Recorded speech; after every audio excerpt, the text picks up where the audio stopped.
the same marking you do, Cole. It's a birthmark. What do you mean? He was born with it. What's going on, man? How are you? Good, good. How are you? Busy man, busy man. Busy, super busy, but coming down a little bit from the press, Mortal Kombat press, which is good because it's time to get back to work. Right, right. How has that been for you doing the press? Tell me how did that go?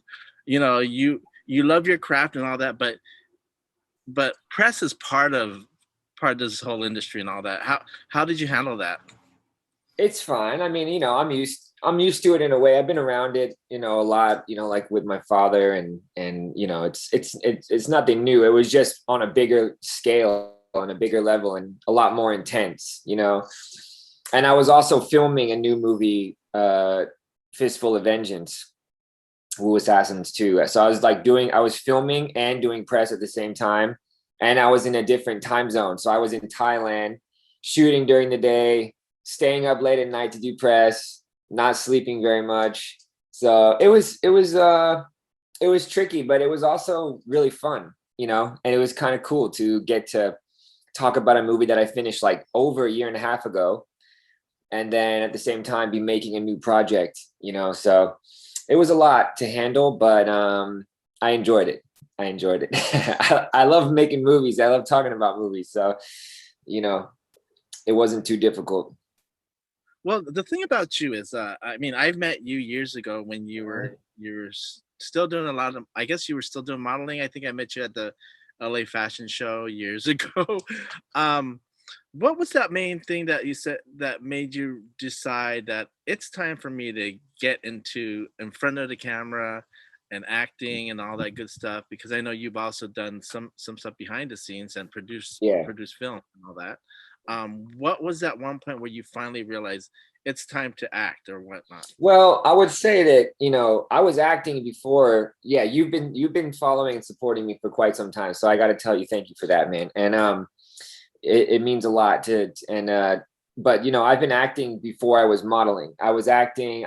My first acting gig I ever did, I was like 3 years old in a movie called China Cry with Russell Wong. And I was playing a kid in the movie, obviously didn't have a lot of lines, but, I was in the film, they paid me in toys. And then since then I've been acting and doing different things ever since, plays and commercials and small roles, and modeling was kind of like a savior for me in a way, because, and not that I don't enjoy, I do enjoy modeling and fashion, and it's interesting to work with cool photographers and get to travel, but modeling really just saved me because it kind of helped me pay my way through theater school. And so when I would go to Thailand, I'd go to Asia, I would do a campaign for like Nivea for men, car companies, cologne companies, fashion companies. And then I would come back to LA and I'd have money to pay my rent, go to acting class, and kind of keep the dream alive, as they say, So what you're talking about is there was a time when I was just on the brink of like breaking out of acting in smaller roles and guest starring to doing bigger projects and reoccurring roles and getting leading roles.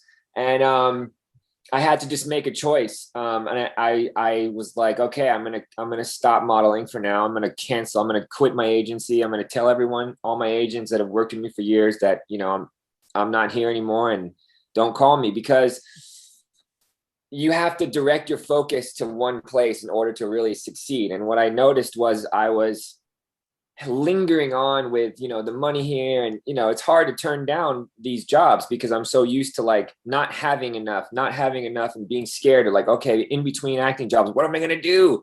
Like, I'm going to be broke. I'm going to get evicted.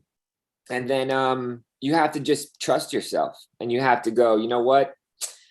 I'm going to make a choice here and be courageous and put all my energy into this one thing. And if it doesn't work, it doesn't work. But, it was a risk. So about maybe 6 or 7 years ago, and this is a funny story, I've never told anybody this.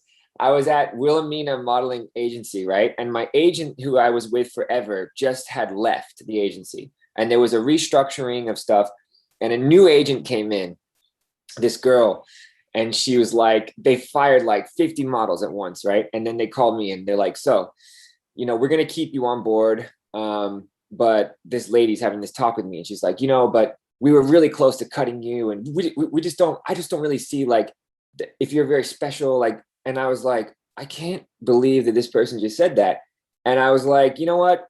I was already going to do this, and now is the time. So, you know, I quit, or you're fired, I should say, because I pay you, you know what I mean? You're fired, and I'm just going to move on. And then I just never looked back, man. I sent that lady a cover of me on Esquire when I got my first big movie. So, you know, it's it's all a learning process, man, but I had to just trust myself and go for it. So that's kind of why I stopped modeling. Wow. Do you feel like that was kind of like a serendipity moment, or Yeah. Oh yeah. or like it was like the universe, you know, the universe will slap you upside the head sometimes, you know, and sometimes you need that. And now when I take jobs for, you know, let's say I'm doing a branding thing, or I'm doing a commercial, or now I do it as an actor. So I don't even have to, I can still do those things that I enjoy. And I still like fashion and art and photography, but now I can do it as myself and make it more artistic. Right. Right. And, you know, congratulations again on the box office success of Mortal Kombat. But you're not you're familiar with that, because people may not know that you were actually in Mortal Kombat X, right? You were in Yeah. one episode? The long lost Mortal Kombat X generations that never got seen. Yeah, whatever happened to that? I mean, I just found it on IMDb. Was that whatever happened to that project or whatnot? So that's a fun, interesting fact that a lot of people don't know. Yeah, it's I got called by Garrett Warren. Garrett Warren is the action director for James Cameron's movies like Avatar, Battle Angel, Alita Battle Angel. He also did the action design on Logan, which is personally my favorite X-Men film. But he's a fantastic guy and a great director. And he called me up and he's like, we're doing Mortal Kombat, man. And I was like, no way, you're going to play this character, Kung Jin. It's a really cool character. And I liked his story. It was cool, unique. And we got talking about designing some good action for it. And we went and shot it with Julia Roberts' brother, Eric Roberts. Funny enough, now I'm working with Emma Roberts, but we'll talk about that later. And we shot some really cool stuff, and I was like waiting for it to come out, and it just never did. And I don't know what happened with it. And I called Garrett Warren, and he's like, dude, I don't know either. So it got stuck somewhere in the studio, I think. I'm not exactly sure why it's stuck. Maybe they'll release it as like special features on the Mortal Kombat movie Blu-ray. I have no idea. Right. That's what I was just about to say. Wouldn't it be interesting if like it does come out because of the success of the movie and the box office, and also streaming too? Tell us a little bit more about that. Tell us a little bit more about when you first realized that it was hitting on the, you know, with the box office numbers and, you know, streaming services. And I know I had a conversation with you a few days ago talking about like how it beat out, did it beat out, you were saying Wonder Woman or whatnot, or so forth? Yeah. Explain that to me. So the HBO Max streaming service, this is all like new, uncharted territory that we all don't really know too much about, because, you know, the pandemic is something new. And so the theaters were closed, and they're releasing these big movies at the same time that they're streaming. And so if people don't know much about this industry, the way that it works is, you know, traditionally the success of a movie is based off its box office, opening weekend, how it does with foreign sales and how it does in foreign territories. But we're releasing a movie in theaters with only 50% capacity, if they're even open in that city, at the same time that we're releasing it on the streaming service, HBO Max. And then different foreign territories are releasing it at different times. Like I think we just got released in Brazil like a couple days ago, and the UK just started opening theaters. So at the same time, there's no HBO Max in the UK. They had a problem watching it. There was all these different variables. Right. So long story short, you know, we did really well at the box office domestically. And at the same time, we broke the record for streaming, which was originally held by like King Kong versus Godzilla and Wonder Woman. 1984, and the Snyder Cut, and we beat all those films in the first 3 days. We beat their 5-day numbers in 3 days. Wow, that's exciting. So shout out to the Mortal Kombat fan base, baby. Yeah. Well, speaking about Mortal Kombat fan base, you have ones that say Cole Young, he's not part of the original Mortal Kombat, but then you have the other side of it that says they're happy that they introduced a character that's totally original to this film. How have you been handling the in between moments or how people have been reacting online? Has that been a positive or has that been a negative, or how have you been taking it? Well, I mean, I got to be honest with you. I mean, I'm not big on reading reviews and stuff about work. Like, even if it's not my films, I don't really like to watch trailers. I don't really like to read reviews. I'm a movie lover. I just go and watch it. And, I don't, I think that if you're going to be reviewing a piece of art, you should know a lot about art and cinema. And, it's like, in order for you to be a critic, you used to have like a degree in film and stuff. Like, this is like way back in the day. And it's not apparent to me that people know about cinema enough to really be talking about it in some ways. And I get fans saying what they want to say, but critics, I don't make movies for the critics. And I think when you're making a film, you think about the fans, you think about the fan base, especially for like people like, a Mortal Kombat franchise or whatever. You think about them for sure. And you think about making the best possible movie with the best possible people. And, when I was on set, that's what we did. And I know how hard we worked, and I know how hard, I know how much intention we put in every single day. And that's, to me, like the barometer of how I judge my work. I know I can feel the energy on set. I can feel if people are being lazy and not caring, haven't done their research, haven't studied, not training hard, not breaking down the character enough that, you create these subtle moments, these emotional arcs. And that wasn't the case. We did all that. And not everything that I really, not everything made the final cut of the film. So there was some parts of it that I wanted to see that I didn't get to see, that hopefully we'll get to explore more in Mortal Kombat 2. But to answer your question, I'm fine with how people feel, whichever way they're going to feel about it. It's more of a case of how I feel about my work. And of course, I want everyone to love the movie. And of course, I knew going into this that playing a new character in a Mortal Kombat universe was going to be controversial. I was no fool I was prepared to deal with that. I mean, I shouldn't have took the job if I wasn't prepared to deal with that. But I felt like I could deliver a grounded, vulnerable performance and deliver an authentic martial arts performance. And I feel like I did both of those things. Right. So, and yeah. Do you feel like people that love martial arts and that love martial arts movie see the positiveness of the film? And also for you actually do a lot of your stunts yourself, especially with the background of your dad being a stuntman. And your background of martial arts and all that good stuff. Does that make you feel good that you're able to back it up with your experience? Yeah, definitely. I mean, that's kind of one of the reasons why I took the job to begin with, was to showcase that type of authenticity on like a really high level, and get to work with someone like Joe Taslim, who also, has the same type of intentions and wants to do that. So yeah, that's definitely something that's important to me. Obviously, if you're a fan of my work, or you've seen my other films like this one and Into the Badlands, and or just watch my training videos, you already know that I can, perform. And these type of fights, and all of the fights in the movie were performed by me. Yeah, most of the stunts were done by me. Yeah, man, it's like it's a process, and it's a different way of making films. It's not like there's a right or wrong way to go about doing it. And I don't want to take away from people that don't do their fights and their own stunts and stuff. But, particularly, I think if you're making action movies, you should be training. You should be training like it's, Chad Stahelski, who's the director of John Wick, has a good quote, and it's like something along the lines of like, there's a good way to there's one good way to fake being good, which is just being good.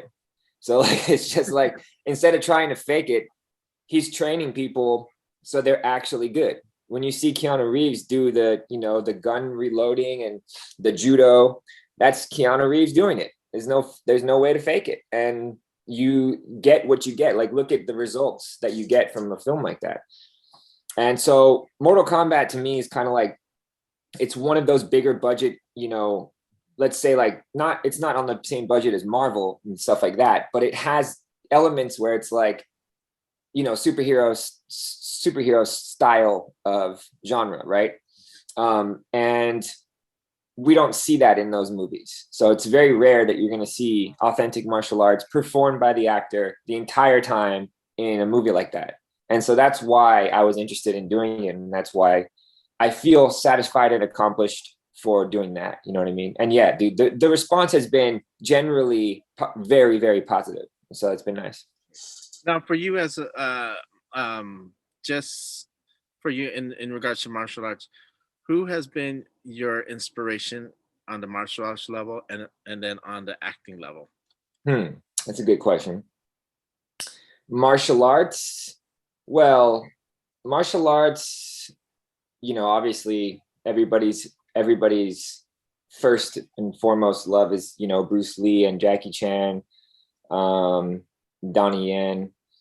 Those are like guys that I just grew up watching them. But truthfully, it was kind of more like like Buster Keaton and Bob Fosse and like, you know,